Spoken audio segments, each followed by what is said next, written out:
Assalamualaikum, nama saya Muaz. Hari ini kita nak bincang pasal satu benda ni. Pernah tak kita dengar pasal Islam datang dalam keadaan yang asing dan ganjil? Dan di masa akan datang, Islam akan kembali seperti yang terdahulu, iaitu dalam keadaan asing dan ganjil.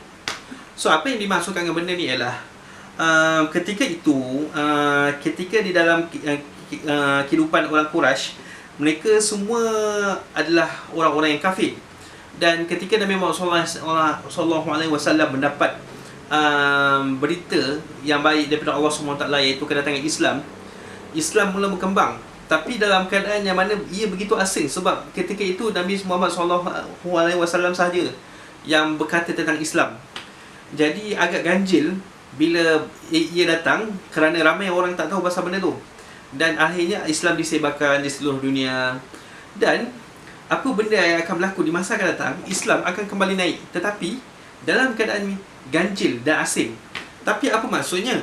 Adakah semua orang Islam akan mati secara keseluruhannya? Kemudian ada pula orang yang mengetahui tentang Islam dan menganut agama Islam, kemudian daripada dia bersorangan dia pergi pada ahli keluarga dan menyebarkan Islam itu secara meluas. Tapi itu adalah salah satu teori yang agak mustahil. Tak mustahil benda itu untuk berlaku, sebab sekarang ni Islam berada di mana-mana, dan kita sedia maklum tahu apa itu Islam yang sebenar, apa yang dimaksudkan dengan Islam. Tapi apakah yang dimaksudkan dengan Islam yang akan datang ini, datang dalam keadaan asing dan ganjil? Saya ada teori saya sendiri. Pada pendapat saya begini, Islam yang ada di zaman sekarang ini, iaitu tahun 2019, ialah lebih pada Islam mengikut budaya dan Islam ikut-ikutan, yang mana kita mengikut apa benda yang mak ayah kita buat, dan mak ayah kita mengikut apa yang datuk nenek kita buat.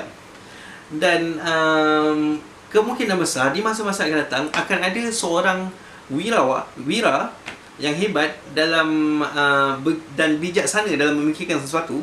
Dialah orangnya yang akan memperbaharui maksud-maksud yang ada dalam Islam. Dan dialah orangnya yang akan menjadi contoh pada orang sekeliling, yang dalam keadaan untuk kita mengaplikasikan Islam dalam kehidupan, dalam keadaan dia menghuraikan apa benda maksud sebenarnya yang ada dalam Al-Quran. Dan dialah antara orangnya yang memperbaharui Islam itu kembali, dan meningkatkan dan meninggikan lagi darjat seorang Muslim di masa dia. So, bermaksud Islam sentiasa ada. Islam itu banyaknya orang yang mengaku mereka itu Muslim, dan mereka berada di mana-mana. Tetapi mereka sangat terkejut bila dia mendengar suatu pembaharuan dalam huraian tentang agama, yang mana dia tak pernah dengar benda itu sebelum ni, dan tak ada pernah dengar ustaz mencakap sesuatu yang sebegitu.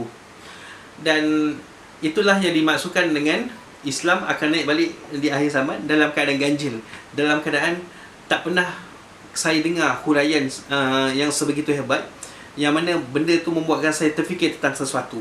Sebenarnya apa yang benda yang berlaku pada sekarang ni, tahun 2019 ni, memang kita dapati, memang kita akui bahawa Islam yang ada ialah ikut-ikutan dan hanya cenderung pada budaya semata-mata. Tapi mereka tak tahu apa mereka lakukan.